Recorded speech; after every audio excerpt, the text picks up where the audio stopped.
മോദിജി ഇന്ത്യക്കാരോട് സ്വർണം വാങ്ങരുതെന്ന് പറഞ്ഞത് തമാശയായിരുന്നില്ല. കാരണം അതിന് പിന്നാലെ സർക്കാർ ഗോൾഡിന്റെ ടാക്സ് വരെ കൂട്ടി. ഇന്ത്യ ഇപ്പോൾ ഒരു എക്കണോമിക് പ്രഷർ ഫേസ് ചെയ്യുകയാണ്.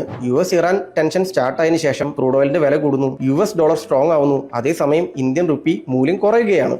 അതുകൊണ്ട് ഇന്ത്യ ഇനിയും കൂടുതൽ ഗോൾഡ് ഇമ്പോർട്ട് ചെയ്താൽ കൂടുതൽ ഡോളർ രാജ്യത്തിന് പുറത്തു പോകും. ഇത് നമ്മളുടെ ഫോറക്സ് റിസർവിനെ ബാധിക്കും.